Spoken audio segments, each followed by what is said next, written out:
this off the hook. Old school dope look. Paint job got them shook. You are now listening to a Power Requires Hustle presentation. What up, world? This is King Kold the Rapper, and I'm hanging out in the Rabbit Hole studio. My guest tonight, baby, is none other than Johnny Richards. Say what up, Johnny Richards. What's happening, brother? Hey, man, I just had a very eventful night. Me and my family, we watched Toy Story 4. Highly recommended for anybody that wants to go on like a roller coaster ride of emotions and really good graphics. I was blown away by how good the movie was. You know what I'm saying? It was very nice. But for those of you that may not know, Johnny Richards is the owner of New Focus Wrestling. He has been running wrestling shows for as long as I can remember. One of my, many of my most fondest memories in life has been at those wrestling shows in one aspect or another, whether I was a fan watching it unfold from the stands or a wrestler in the ring, learning the ropes and cut my teeth. But I've known Johnny for a long time, and it's amazing that I haven't had him on the show before this, but he's incredibly busy, I'm incredibly busy, but this magical moment had to happen. Johnny Richards, you have a bunch of wrestling shows coming up. You are a busy human being. You want to start dropping some insight on what you have going on and when people can come and see these shows? The first one, it's not actually my show, but it's a show I'm helping out with, is next Saturday, February the 15th. It's a benefit show for Tracy Smothers at Vincennes, Indiana, at the Eagles Lodge right off of Willow Street. That's our first one. And then New Focus Wrestling hits the road. We talked about we're going big this year, and we are, man. We have March the 7th in Canton at the community building. Then March the 26th in Boonville, Indiana at Stoner's Bar for 21 and over. March the 28th in Evansville, Indiana, all ages at the Metro Sports Center. And then April 11th, we're in Boonville, again at the VFW for all age show. Damn, very busy. Got a lot going on. Yeah, that's just the start. Dude, that's not a bad place to be. Yeah, we went from, originally we had 8 shows that we were planning on doing at Metro, and right now I think we're at 35. Wow, that's incredible. That's beautiful. Of our own shows, not counting away shows and whatnot. You know what, man? It all starts out as a dream, and then you put a little bit of elbow grease behind it, and dude, before you know it, boom. You know, you're just knocking out the park with stuff. You know, you're on television now, NFW is, man. You want to plug that? We're on Fox every Sunday morning at 2 a.m. If you don't see us at 2 a.m., sometimes we get pushed back because of football or college sports. So usually between 2 to at least try 2 o'clock first. We ain't on any later than 3. No doubt. I mean, you know, time delays happen. That's not anything to shake a stick at. You know, it happens. Right now, we're actually we're beating SmackDown in the local ratings. That's beautiful, man. So Vince has it out for me, I think. Well, I mean, I'll be honest with you. It's not been the first time where he's had people infiltrate your ideas and steal and borrow from you, and you can Google that. Yeah, you can say that again. I don't know how many times that they borrowed ideals from us. Well, I mean, and other indie promotions. Oh, it's outrageous, you know. But, you know, he who shall not be named knows what he's doing, you know, and it is what it is, man. But it's beautiful that in this digital age, and independent wrestling and just wrestling is everywhere, and the world is so oversaturated with wrestling, and man, here you are doing it in a very old school and beautiful way and still making it so entertaining. And I mean, there is not a day that goes by where there's not you know, a plethora of people praising your wrestling shows, the way that they're laid out, the way that they build, you know, and you know, to a very climatic finish every single time. I mean, dude, it's a lot going on, and you know, I tip my hat to you for the amazing performances that you were able to bring out of some people. You know? I appreciate it. Oh yeah, man, you'll sit and and just you really bring out the best in everybody, man. You'll just sit there and have a conversation with somebody. You were able to just build them up and literally lead them to believe that they are the something that you see in them, you know. And sometimes you need somebody else to just believe in you when even when you don't, you know. But Yeah, uh, definitely. that's part of a brothership, anyways. You know, a lot of people don't know that, but you know, wrestling is is as strong as, if not stronger, of a brothership than any other locker room in the world. You know. It really is, and that's what I was talking with Tommy Dreamer in New Orleans a couple months ago, and that's what he was talking about too. Is only in wrestling do you see there's no there's no line. You know, you don't see anybody separated because of race or of sexual orientation or background or anything like that. You know, you're in the business, and everybody watches out for everybody. You know, the fans are part of the family too. You see rich sitting next to poor. You see all races sitting together, all sexualities sitting together, all religious views sitting together, and no one cares. Everybody's just there to have a good time, and it takes away all the problems for that night. It really does, man. Everybody yells insults at somebody else, and like they kind of come together with that beautiful mom mentality that America is kind of based off of. You know, that whole good guy yelling at the bad guy, asshole person, and I mean, if you look at it in politics, if you look at it in movies, music, there's always a bully and there's always this underdog hero that comes up from the under. And I think that's based on good guy, bad guy principles dating all the way back to, I don't know, World War II probably. Just so far back in our fundamentals. It's just the oldest story in the world, good versus bad. Yeah, no doubt. You know what? Probably even back to Revolutionary War, or even as far as like Cowboys and Indians and how that whole thing where kids play that dates back. It's just. It's the mentality of human beings. Everybody's obsessed now with like a superhero perspective, and those movies are doing crazy. Numbers and money, dude. Yeah, that's what you need to do. You need to just, step it up and get you in a Marvel movie. You need to, you need to just Dave Batista yourself up. Yeah, shit, me too, bruh. Me too. I'll play the pink Power Ranger if they pay me enough money, bro. I promise you, 100%. I'm with you on that. Hey, throw in a cheeseburger and we got a deal, bro. No doubt, handshake a hot dog, baby. So your wrestling events that you have on the television are absolutely phenomenal. I like how they're built. You build those with Josh. Do you want to give a shout out to Josh real quick? Oh, definitely. Josh is my right hand man, and we wouldn't be on TV without him. I mean, he spends hours on doing the editing for that. He does the commentary. He does the commentary now with Gavin Eddings from 96 STO. Yeah, I saw that. That's a cool little addition. It really is, man. It's always neat when you get an outside person into it, and then. Yeah, like Gavin's always been a big fan, and Josh reached out to him, and he always dreamed of being in the wrestling business, and he's done his homework, man. And Josh is a good leader too. Josh knows how to tell a story out there on commentary. Yeah, he announces too, doesn't he?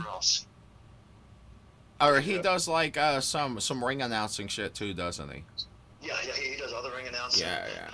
He does all the commentary, he does all the editing. He's he's the main producer of everything. Yeah, you know what? He's amazing. Yeah, he's a great human being, man. I feel like he brings a whole different feel to. I don't know. I just like him being around when I'm at a wrestling event. I almost feel like it's not the same without him. Does that make sense? Oh yeah, definitely. Yeah, he reminds me like the modern day Lance Russell or Dave Brown. No doubt, yeah. Jim Ross, not so much Jerry Lawler, but no, I mean you're not so much about Jerry Lawler, anyways. To be honest, there is one king in the world that you respect, and his last name is not Lawler, bruh. No doubt. Yeah. I don't have nothing nice to say about Jerry Lawler. Yeah, I don't know the dude personally, but Yeah, I like Brian, but not Jerry.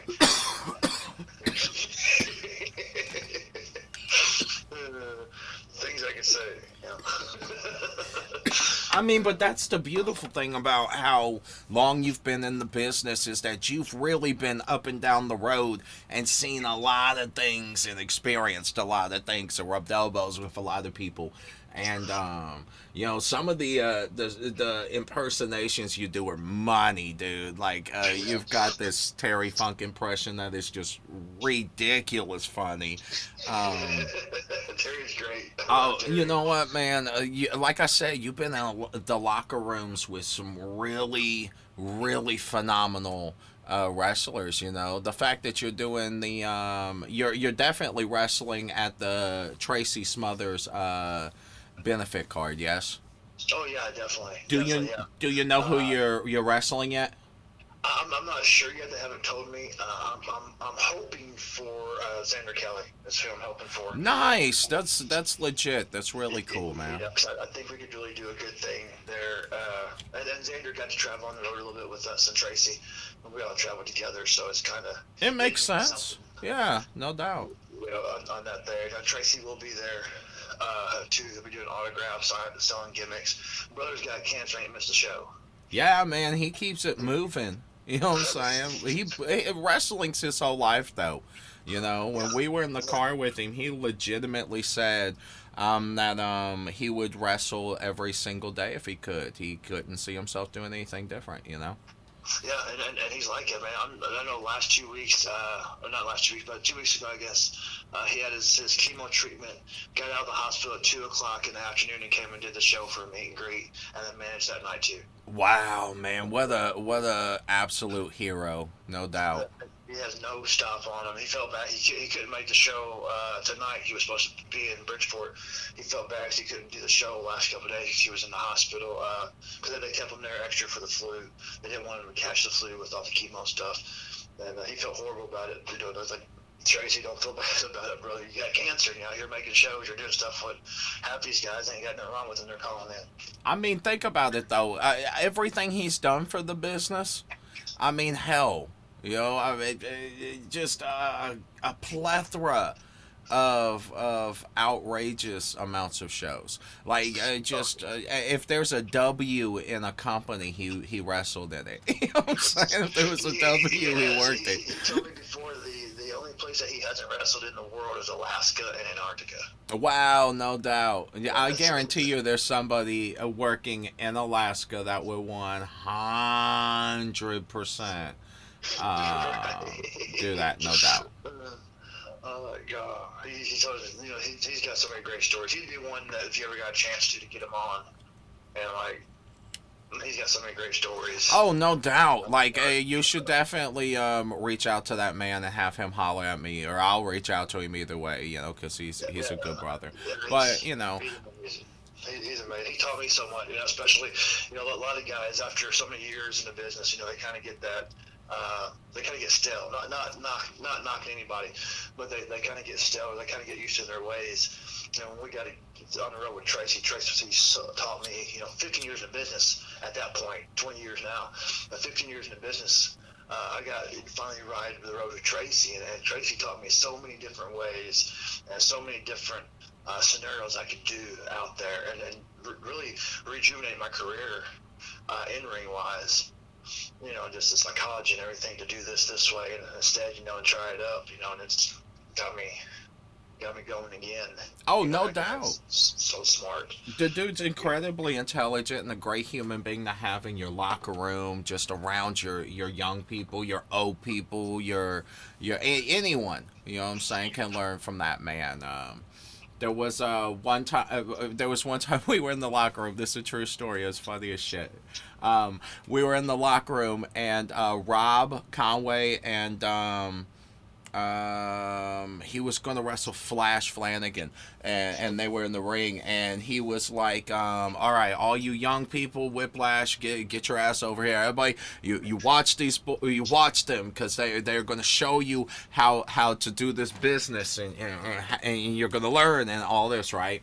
So this is real shit what happened, right? So he goes through this thing of, you know, we're going to learn all this shit, and I'm like, man, this is Rob and that's Flash, and you're damn right we're going to learn, and I'm poised, I'm ready for this, right?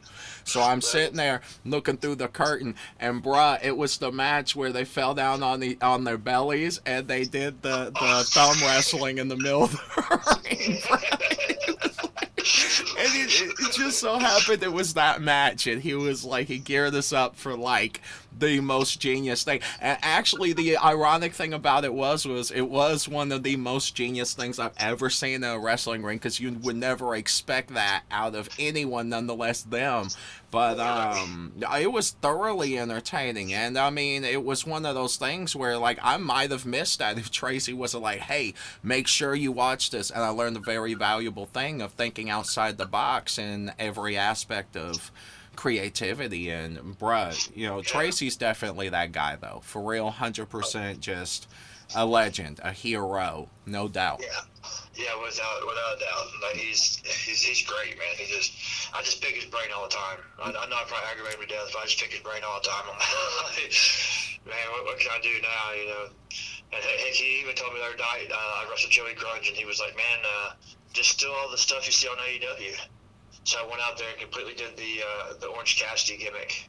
did the whole deal, the crowd went with it, because they know what's up. Like, you're smart marks anyway. You watch AEW, so that's what kind of match I'm going to give you. So I popped on it, and then I did the kicks. Went for the super kick, did like Orange Cassidy does, and the bird just blasted me in the face.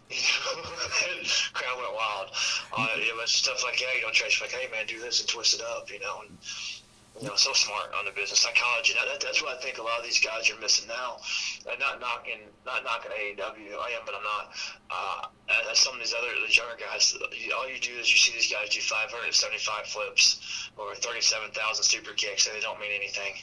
Nothing. They don't lead to nothing. They're not lining out ring positioning. It's not building to like another match.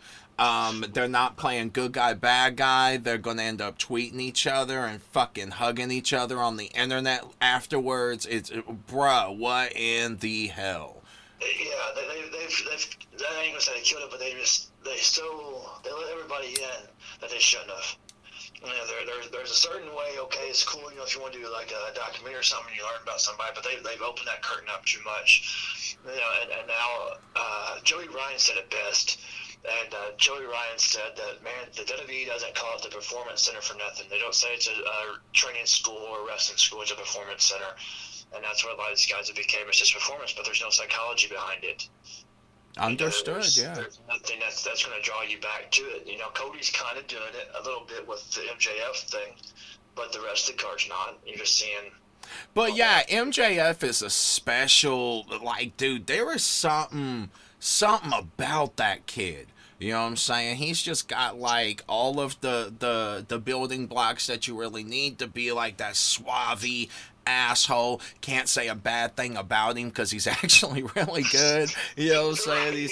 He's just got that whole package deal that like a lot of wrestlers don't have even part of that, and that man's got like all of it, and then chooses to be the asshole that also carries it on the Twitter, which is hilarious because he'll bury fans, and if they say a good thing about him, he shits on them anyways, and it's just tremendous.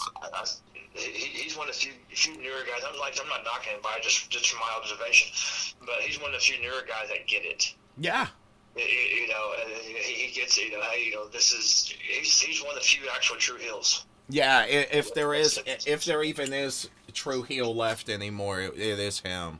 Yeah. Like Chris Jericho told the story about how that there aren't any real heels left, and he was trying to be a real heel. So he's in Japan, and he's in this fucking elevator, bruh. He's over there being real deal heel. You know what I'm saying? And this guy gets in the elevator with his fucking kid, bruh, and the kid notices who he is, and he's all geeked out and like, oh my god, Chris Jericho.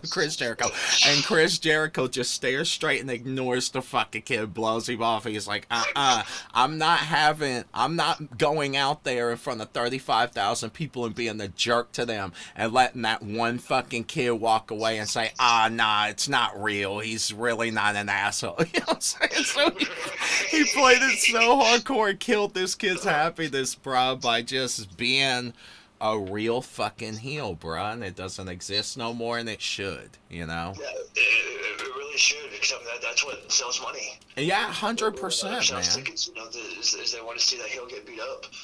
They're out there, they're associated with the fans and whatnot, which I understand it's a different era, but if they're baby facing the fans, then they're not going to boo you when you're out there. They don't care if you get beat up. 100%. Turn your baby face. So you got to go out there and find the ones that are really hardcore, don't like you, because dude, some of them are just inevitably going to be those weird ass fans that like I was a Horseman fan growing up, bruh, so like I liked the bad guys, you know what I'm saying? And then ironically, when like they did the NWO thing, like the Four Horsemen became the good guys on like the back end of it for some reason, because of WCW NWO colliding thing. And but really, as a bad guy, you go out and you try to find the fans that don't like you recurringly, like all the time. Like it don't matter if you start dressing better, if like you try to be nice to a brother, they don't like you no matter what. You know what I'm saying? So you remember those fans and you're like, yo, I cannot wait to see old Snaggletooth. Let them have it. You know what I'm saying? Or I hope. There's that core that you're looking for, and it's like, if you get them going, then usually the rest of them's gonna get going too. Oh yeah. I guess it was last weekend we was in Tennessee for Top Rope Wrestling, and brother tries to fight me. Fan in the front row tries to fight me. I'm just bad mouthing Tennessee and doing no heel deal. And brother in the front row tries to fight me, and I come to the back, and they're like, "Hey, did you know that guy's like, no, but he's really legitimately pissed off." At me. So, but they had to wait, because he doesn't have the whole crowd reared up, so I come back out and do about a row. Tremendous. The crowd is pissed, man. He's shit talking me to the whole thing. He's took to the crowd, and all of a sudden I come out there and do about a row, and I'm challenging him to get in the ring and all the hill stuff. And bro's bigger than I am, so I'm hoping he's not getting in the ring. No shit.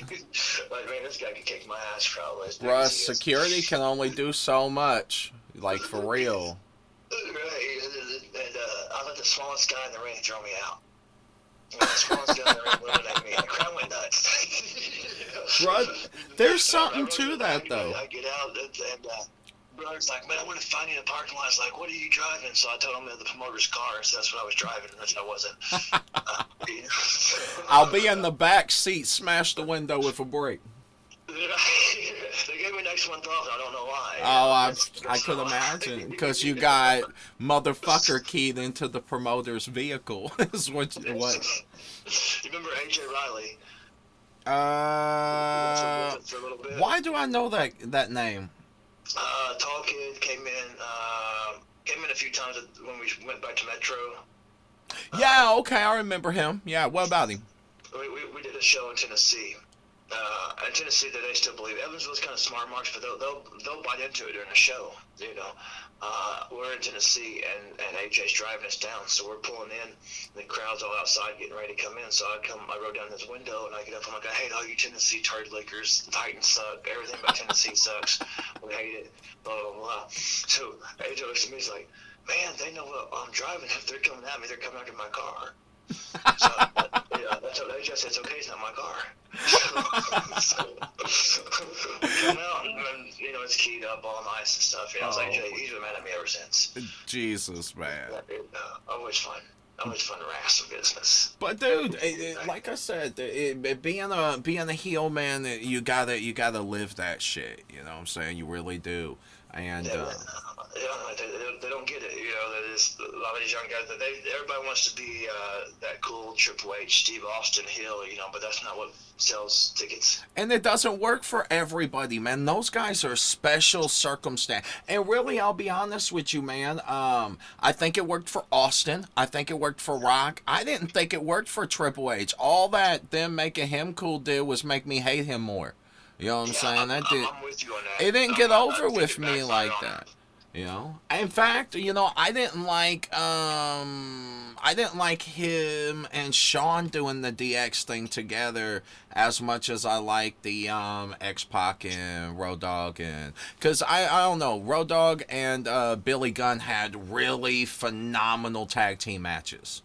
Yeah, they And really did. I like that shit, man. I thought they blended really well together, and they were both really phenomenal athletes. And I don't know, like Triple H, I feel like was more built up for a long ass time before I was like, yo, before I believed him in that main event thing. You know what I'm saying? Right, yeah. Yeah, so they buried him for a while, and it kind of. Well, I mean, it takes time to build somebody, and I mean, look at what's going on with Roman. You know what I'm saying? They're building him up, building him up, building him up, and like, you know, strategically putting him in these different scenarios. They tried it with Seth, and they turned the dude heel because he wasn't getting over as a good guy correctly. Right, yeah. Yeah, and I don't like what they're doing with Seth right now. You do? He's trying to be me. Dude, I don't know what they're doing with the Australian kid with him, man. I'm like, it's all right, I guess, but I feel like the Australian kid's good enough. You know, what's his name? Buddy Murphy. Yeah, that's his name.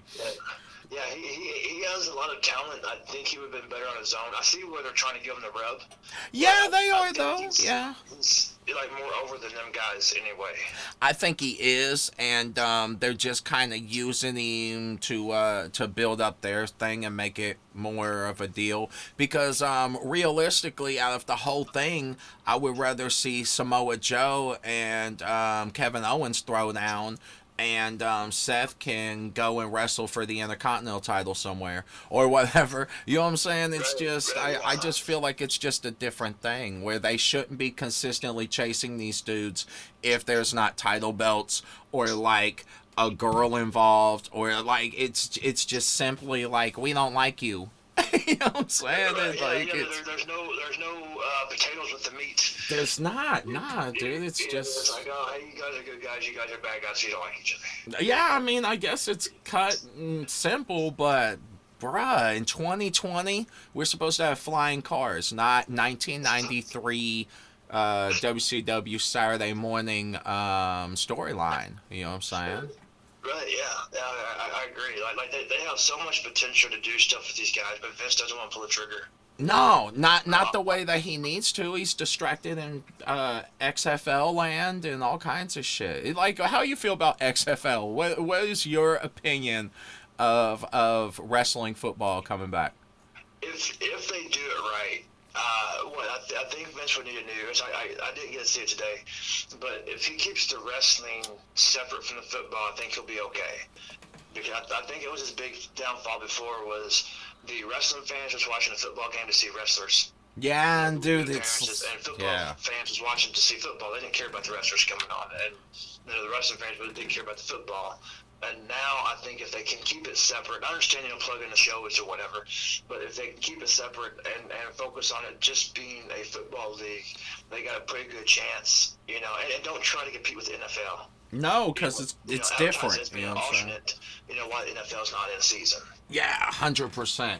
And I don't know. I didn't see a lot of press build up for the XFL. Like, dude, I didn't see a single commercial. Like, I didn't see anything. I guess that they did one, and they've been plugging it for during like their telecasts. But I mean, that's self-built. That's not the same. That's you taking your own advertising and using it instead of selling it to somebody else, making it more profitable. Right, exactly. So, like, I don't know, man. It's a weird thing where I'm like, I hope it works out for him. But I know that he pulled away from a bunch of wrestlers' contract money to build it up the last time. Or, the first time he did it. And this time, he's under investigation because apparently they moved around money incorrectly. And they took away from... okay, the way that the WWF works is it's a publicly owned company because of the stock market. Right. Okay, so like he literally by moving into the football bracket kind of took away from the funds that could have built the wrestling company that people invested in, and instead it's this whole football thing that they're really not getting payouts on if it does good. So like they're upset about what the direction could be for his company overall, and bruh, that's super serious. Yeah. That could turn everybody against them.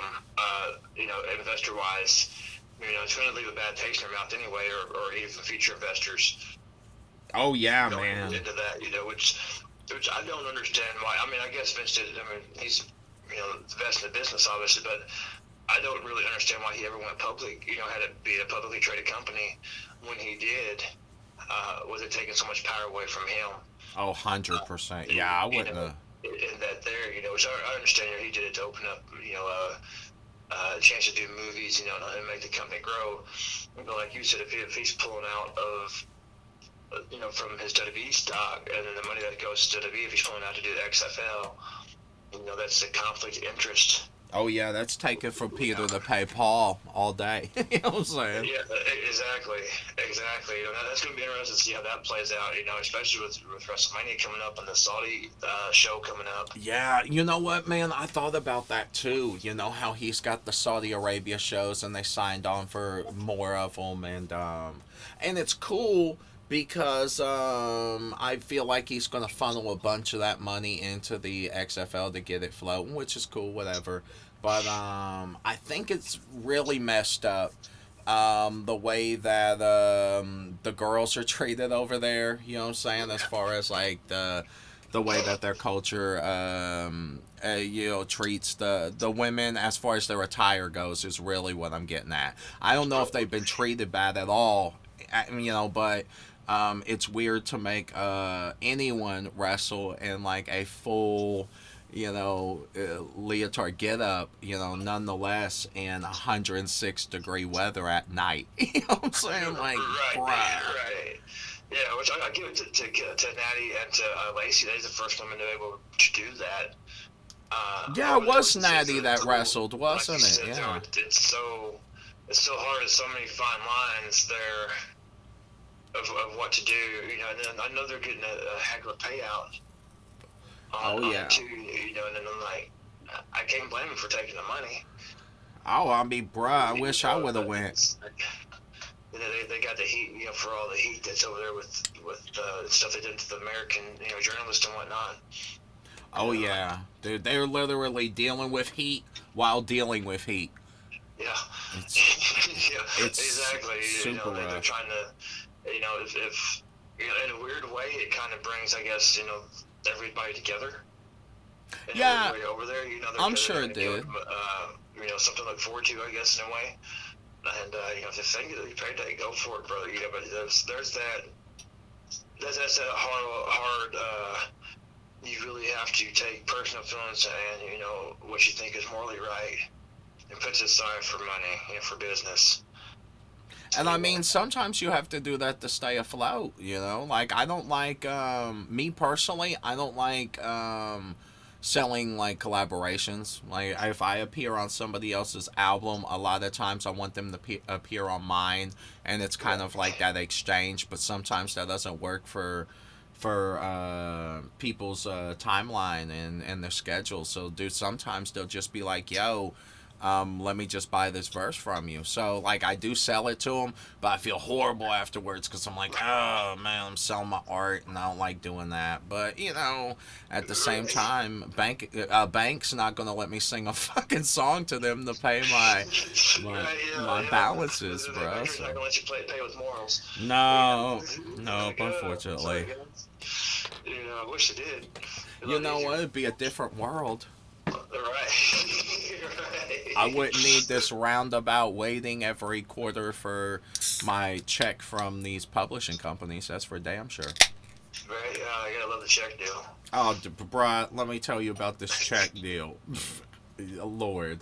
You'll sit on the edge of your seat, and the problem with publishing is you'll publish an album, and then you'll sit there for 4 months 2 weeks of the month you're like, oh, this is the greatest thing ever, and then 2 weeks of it you're like, oh, this is horrible, I don't even know how this is doing. And bruh, it's a roller coaster ride of, did my album succeed, or were all of my ideas awful? So you contradict yourself back and forth, literally like shower to shower. You know what I'm saying? Just awful feeling, man. And then, I haven't had a situation where one of them have done terrible and I have, really regretted even putting the effort into it. But bruh, I've heard some horror stories where people have put 10 grand or 35 grand into an album and got back $27. It's like, oh, rough. I feel you on that. I feel you, definitely. Yeah, but I mean, you gotta look at it like a 10-year plan. Like, I look at it like I've noticed, like, since the beginning of me coming to the events that, like, you guys record everything and it's awesome.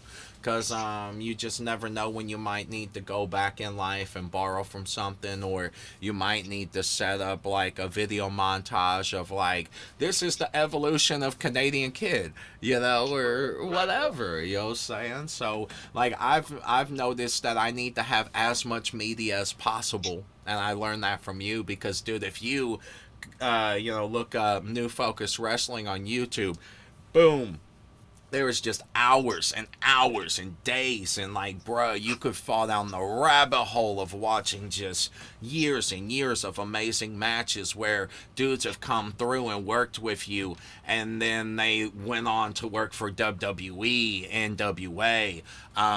They went onto Impact. Like, dude, some of these guys are wrestling Brock Lesnar soon. I don't need to name drop, but like, you've been there and done that, and like rubbed shoulders with some really important people in this business, man. And it's always cool to see the different things that you do and learn from it, and kind of use it in like, in my lane, and yeah, I appreciate it. Yeah, no doubt, man. Yeah, it's pretty great. That's what we did a thing at Metro not long ago, and it was like open house deal. So like all the companies that do something at Metro, we all kind of got together. We got to meet each other and whatnot. And I was writing down the names, the big name guys that worked for us, and I was surprised like how many guys that came through. Oh, dude, it's outrageous. Just Metro alone, and I'm like, oh god, dude, I forgot people too. That's the bad part. Well, I mean, dude, you keep it moving. Like, literally, you always have something incredible going on. And dude, it's not just like for the high up dudes on the card either. Like, you always have something crazy going on for everyone in one aspect or another, and you let them have their own little take on it. But dude, for the most part, like, you're directing, like you're a war general, you know what I'm saying, and you're literally directing all these different platoons in these different orders, like Sun Tzu, you know what I'm saying, just like in different, like, if you really think about it, it's a organized conflict. And dude, it's crazy how well it plays out. Like, I cannot tell you how many of my friends have come to the events, or how many times I've been outside after the events and have just heard people for hours will stand in that parking lot after the shows and talk about this or that, or when's the next show, and oh, who's gonna be there, and oh, I hope he kicks this dude's ass because this happened, and oh man, it's just tremendous to just sit out there and hide, around the corner, and then just hear somebody talk about the whole show and how much they enjoyed it. And bruh, it warms my heart to hear stuff like that. And it's good times. It really is. Good vibes too. Yeah, definitely. No, and I appreciate everybody that comes out, and does it, because it's a lot of hard work that goes into it, and when you see that crowd come in, you're like, oh, you can breathe. Like, oh, dude. I did something right. It's the time, you put it in. I've always tried to write something for everybody. Cause I remember whenever I broke in, and they just throw me in whatever. Yeah, sometimes it's like that, It goes like, I could, I'm going to be here every week. I can do something for you, And I'm like, oh no, you're wrestling, so and so. Number one. Yeah. Great. Fucking, you're wrestling the masked luchador this evening, so I guess I'm gonna, fucking get my ass kicked by whoever. Yeah, you're gonna take 14 moonsaults, and he's gonna nail set everything that you kill him. Oh, 100%. He's gonna walk through your shit and Ultimate Warrior you to death. Right. Bruh, you ain't gonna be able to do shit about it, cause that's the business, unfortunately, sometimes, man. But There was a guy I was working at the Coliseum when I first broke in, and they wanted to bring this guy in. He traveled with Pondo and Necro, and or at least that night he did. And he comes in and like, oh man, we're gonna keep him around. We're gonna make it a big star. So he's just gonna come out and he's gonna squash you in this match, and he's gonna hit you at the finish. 1, 2, 3. I'm like, okay, cool. I was 17 years old, so I go out there and brother's like, hey man, I hit a moonsault for a finish. So what I want you to do is, I'm gonna go for the moonsault. You move. Try to roll me up, I kick out and go for a finish, whatever. So I'm like, okay, cool. So brother wrestled in white tights. Okay. okay. White knee pads, white boots, the whole deal. So brother has me out there. He goes to top rope. He goes for the moonsault. I move. He misses the moonsault and shits his pants. Straight up. And it's white tights, so you see everything come through the tights. He legit stands up, looks at him. He's got shit running down his leg, and he just shrugs it off and walks out of the ring. I'm going by count out. Never seen him again. He goes to the back, he's like, Red, I'm sorry, and boom, he was out. He was gone. And I'm like, God, that man was literally the shits. I had never heard a situation where he was literally the shits. He misses, and I didn't realize what happened, but you can smell it. I'm like, oh God. Oh my God, it was horrible, bro. And he just gets up like nothing happened, looks down, looks at his leg, just does a slow shrug, jumps out of the ring, waves, and leaves. Bruh, oh my Lord. God, I'm glad he went that way with it, because the next move was supposed to be a schoolboy, and my face would have been right in it. Oh my God, no. Bruh, I would have, audible. We're going to, Russian leg sweep. Just, pin me simple. I'm out. I'll hit a banana peel and I'm keeping my face away from you, bruh. Lord. It's a weird business though, man, where weird things can happen, man, and a lot of times you don't know what to do in those situations. Like there was one time Scotty Wolf got a staple stuck in his forehead.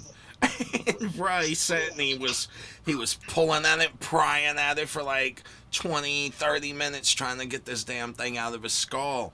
And I was just standing there like, bruh, I don't know what to do for you. I ain't got no answers. I'm too new. It was like my fourth match. What do you want me to do, bro? I've never even seen this shit before. Yeah, it's crazy. It is, man. I tell you, Josh Jewell doing the Baker gimmick. That gimmick was never supposed to get over. No, but it's tremendously over. The guy who was booking that time looked at Josh. He goes, I want to put some characters on something, and you look like you like to eat, so you're going to be a baker.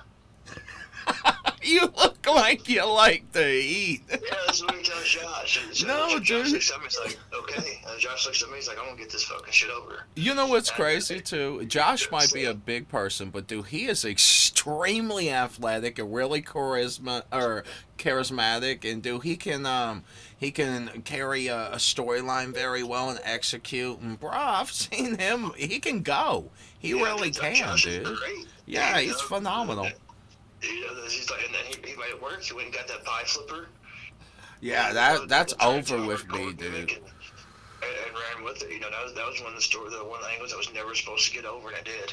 You know what? He should him and Pizza Kid should have a hoe, it's not delivery. They should call themselves it's not delivery, it's whatever the fuck, or and they should totally. Kold, we had someone didn't show up, so we put Cole in, and Cole did really good, and that's Rob loves him. Rob Conroy loves him. That's why Rob loves him. Oh yeah, dude, I'm telling you, Cole is money. Like when I first worked with him, I was like, I didn't know how old the kid was. And I worked with him, and then I think he was like 16, bruh.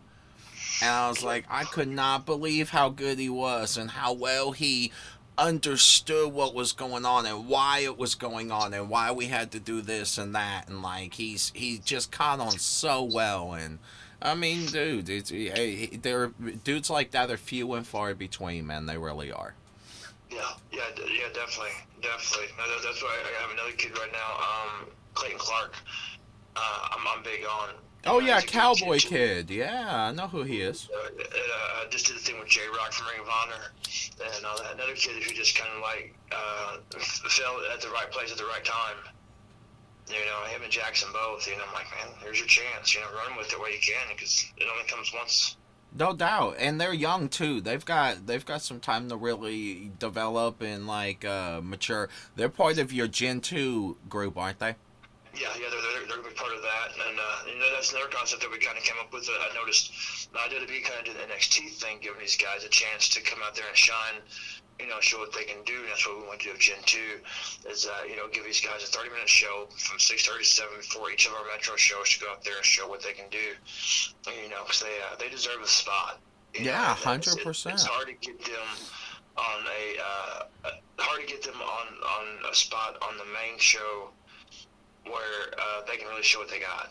Well, I mean, it's a different thing now where originally it was different, where you had more older established guys in the mix that could really lead you through a situation and explain to you afterwards why they told you to do something. And then, like, and dude, sometimes it would be literally years down the road. I would think back on something and it would click, and I'd be like, damn, that's why we did that. You know, Right. like, Yeah. I mean, it takes time to build, and nobody can just be thrown out there and, presented it. So, dude, they got to cut their teeth and earn it like everybody else did. You know what I'm saying? Before them. Right. No, exactly. This is kind of their chance to shine. All the rest of us really kind of got to do a lot of indie shows. There's not that many indie shows out anymore. Nah, not like there was. There used to be one on every block, it seemed like. Seriously. Yeah, honestly, you could be booked. I remember when I broke in, I was booked every Wednesday, Thursday, Friday, Saturday, and a lot of times on Sunday. Yeah, no doubt. And there was a good chance where you would be like if you would go just to an event and had your shit with you, dude, you'd be used for something on a off chance where somebody else wasn't there. Right. It's not a rare thing to have been, just drafted in to do something. Hey kid, you want to work security? I'm like, yeah, dude, I'm not doing shit. What's up? It's just but now it's very few and far between, and a lot of times you'll see these shows pop up, and dude, I've been in the business, and dude, I don't know a damn name on the card. I don't know who any of these cats are. Bruh, it's. Yeah, I'm with you on that. I get confused on some of them. Like, man, where do they come from? And that's the bad part, good part, bad part about social media and everything that's out there now is a lot of these guys. And I'm not knocking anybody, but a lot of these younger guys anymore, they see something on YouTube, they think they're trained. Oh, no doubt. They're like, oh, this, and the bad part is you get these money mark promoters and whatnot that think you're going to save some money, so they book these guys that's going to work, for nothing or whatever, because they can do 54 flips and that's all they can do, and mom and dad will come and watch them. Yeah, 100%. Then the bad part about that is they go out there and they put on a crappy match. And say someone's never been to any show before, they go to that show and it's such a crappy match, so all of a sudden all wrestling's like that. Oh yeah, and then it reflects everyone in a negative aspect. Then they don't realize that there's different companies. Like it kills everything. Like a lot of people, if they watch wrestling, they think of WWE.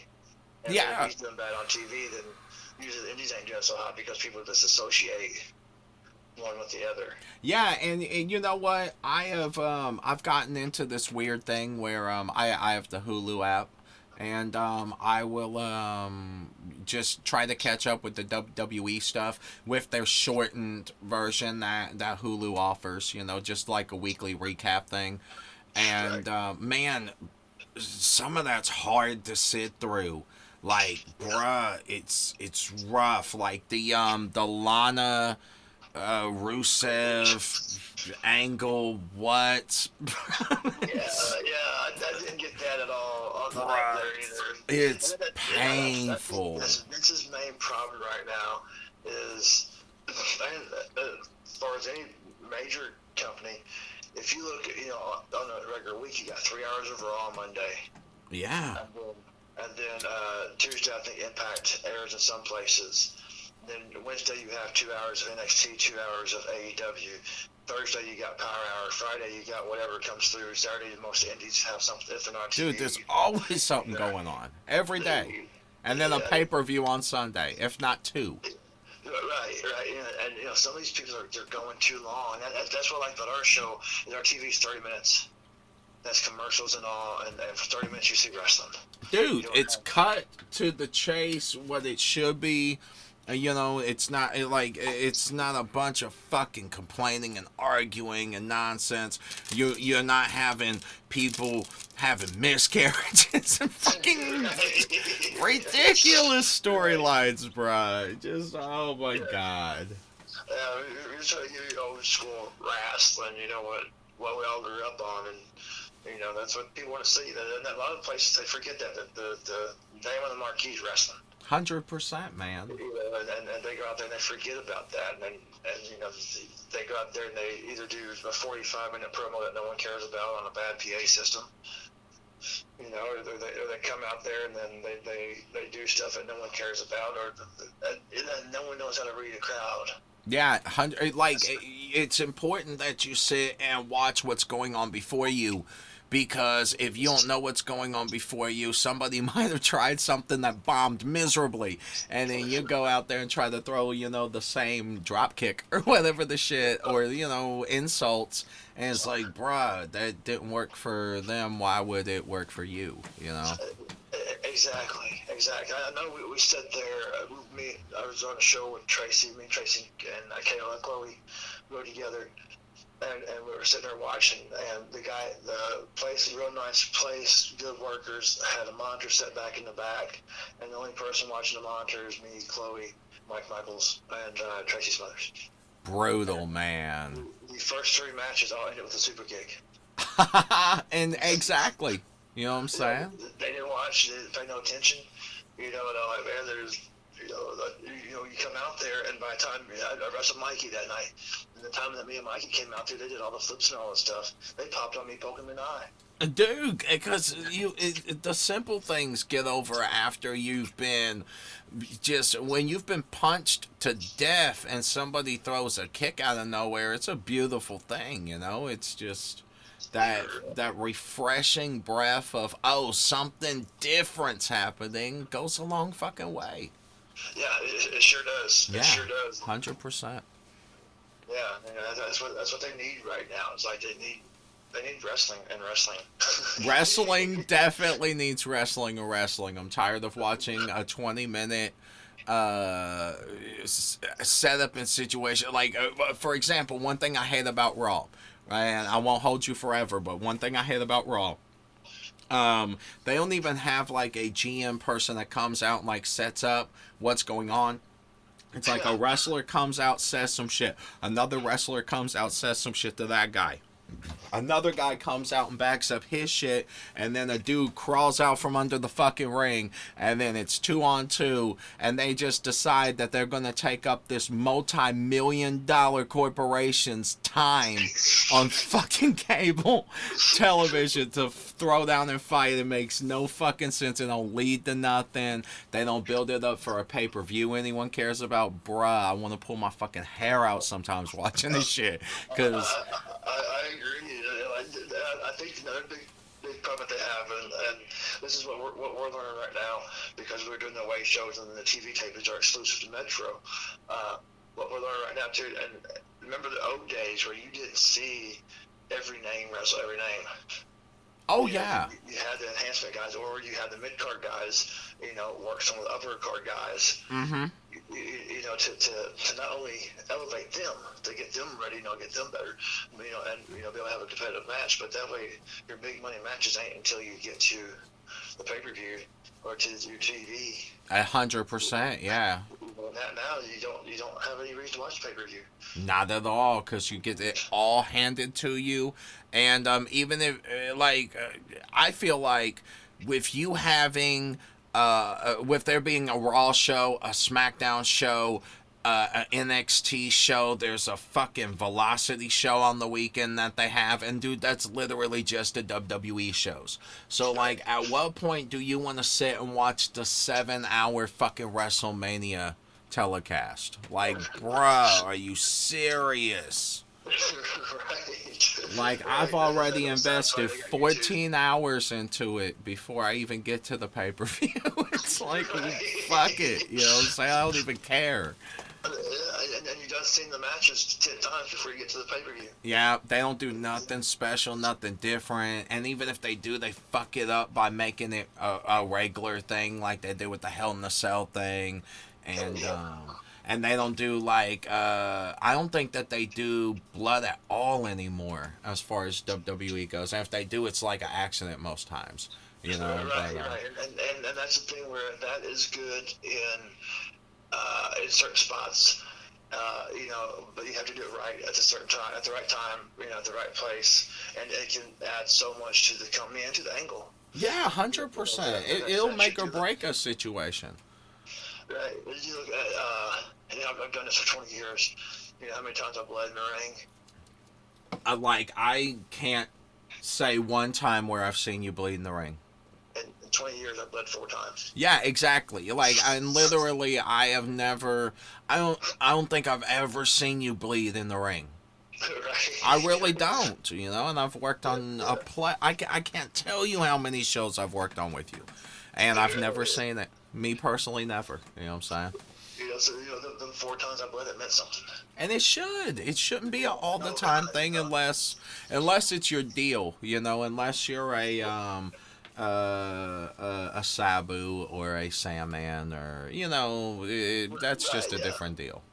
Yeah, that's your thing. Or Abdullah, as long as you're giving people. Oh yeah. I'll bury Abdullah. He's a piece of shit. I'm laughing. Look, I don't know the dude. I don't give a fuck. Like, he's a piece of fucking shit. Like, straight up. He's shit. A con artist, conny motherfucker. I've heard bad shit about a bunch of people, man. I really have.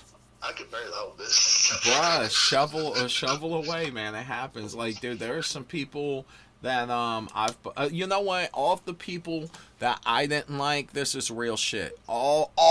Every one of the dudes that I didn't like, that I bumped into in wrestling, have all worked themselves out of the motherfucking business in one aspect or another, or worked themselves in the business the fuck away from me, which is great. Right, because I don't give a fuck. I've had a lot more good experiences than I have bad experiences. Abdullah is like the only one that's really I mean, you've had a couple of them that have been like, holy shit, and like, oh, bruh, Yeah, I had a few of them. They were workable. I can deal with them.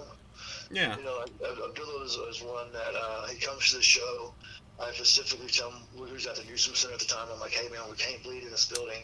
You guys can do your hardcore stuff. Just don't bleed, please. Whatever you do, don't bleed. So he's like, okay. First thing he does, he gets a bottle out, cuts himself a bottle, bleeds all over the floor. Oh my lord, dude! Like, people don't understand. Yeah, so after I specifically told him no, he goes out there and he cuts himself. Then he tries to work me out of extra money for a plane ticket because he don't want to go to the show the next night for someone else. He wants a plane ticket to leave that night, and he needed extra money for a hotel. I told him, no, man, that wasn't in the deal. So he literally wanted to no-show somebody else because they didn't want to go to their event. Yeah, he didn't want to go there because he didn't want to ride in the vehicle. He wanted to fly out to Evansville that night to go back to Atlanta. And I was like, man, that wasn't the deal. Here's what we agreed on. I talked to you on the phone. The whole deal. This is what we agreed on. I talked to the guy who was managing him at the time. He was a shoot manager. I was like, this is the whole deal, and he tried to work me out of like extra $400, which he wasn't worth the money that I paid him. Nah, bro. Additional $400, People so don't. okay, thanks, man. I was like, hey, what are we gonna do about a bunch of blood? I told you don't come out there and bleed. The one thing I asked you, I didn't care what you did besides that. Yeah, and dude, it sucks because it's not like you're asking somebody to pull teeth. It's like, look, calm your shit down and have a nice, gentle fucking evening for once. Right, yeah, I had gimmicks underneath the table, or underneath the, not underneath the table, underneath the ring. If you guys want to do chairs, whatever, that's cool, but just don't bleed. Yeah, I mean, you don't even have to if you tell the story correct with the chair and you build it. Like, if you build the chair spot over time well enough, like, dude, people don't even care if you bleed. They're just cool that they heard that chair shot finally, you know what I'm saying? Right, it's all psychology. Perfect example, me and Rob Conway did a match years ago where we pulled out thumbtacks. Okay, I put thumbtacks. No joke. I didn't even know you and Rob would ever do that. Never touched the thumbtacks. Oh, you didn't even have to. It was just the psychology of them being the element of being there. The crowd still tells us that we were winning at thumbtacks.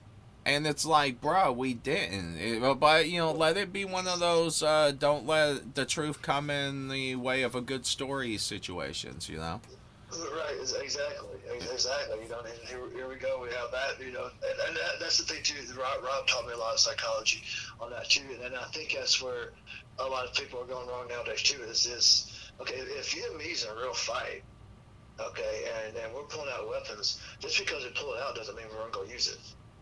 100%. A lot of that shit's like, the intimidation factor of, yo, I've got a gun. Well, what you gonna do with it?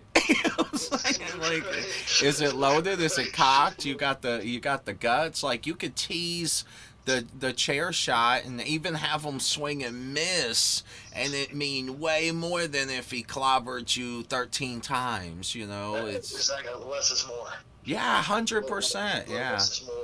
They don't get that no more either. They want to hit everything in the world on them, and they wonder why people don't want to buy tickets to see them next time. See, I used to not even be like the dude that would hit a bunch of moves. I would just be the dude that would hit someone a fucking lot of times real quick for no reason.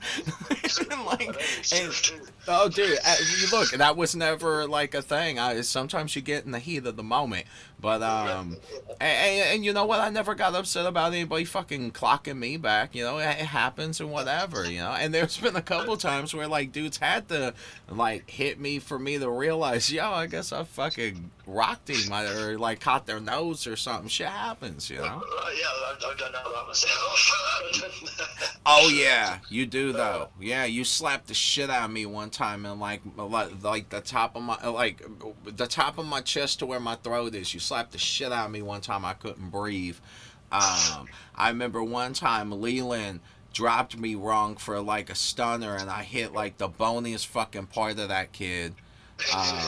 And I mean, it's not his fault because like it was kind of my fault because I was dropping down like a grown ass person. I didn't think, oh, I gotta fall an extra 2 feet, you know what I'm saying? So it's like, oh, it was super rough. It's like, oh, but whatever, man. It's the cost of doing business sometimes. Oh yeah, it's the fun part. Sometimes that brings you closer together. Yeah, no doubt. All right, do you want to plug your show dates that you have coming up one last time? Next Saturday, February the 15th, Vincennes, Indiana at the Eagles. That's the Tracy Smothers Benefit Show. And then March the 7th, Canton, Indiana at the Canton Community Building. March the 26th, Stoner's Grill in Boonville, 21 and over. March 28th, Metro Sports Center, all ages, in Evansville, Indiana. And then April the 11th, Boonville, Indiana, VFW, all ages. It's going to be crazy. Wow, that is a rock star tour. It really is, man. I appreciate it. Yeah, no doubt. I appreciate you having me on tonight. Well, no, brother, it was really a pleasure for me. I've been trying to like wiggle you onto the show forever, and this is going to be one of those rare situations where I skip like the order of things. I'm just going to put this out there, so that way it can plug all the shows. Because if I went in order of how things would drop, it would literally come out in like 4 months or some shit. So there's no reason to even wait that long. So, I appreciate it, brother. Thank you. yeah, absolutely, Johnny. It's always a pleasure talking to you, man. We need to hang out sometime and have lunch. Real shit. Yeah, definitely. I'm down. All right, my brother. You ever need anything, you get a hold of me, okay? All right, same here, brother. I appreciate it. All right, thank you, buddy. Have you good, bud. All right, lay. I need a car that's off the hook. Old school dope look. Paint job got 'em shook. You are now listening to a Power Requires Hustle presentation.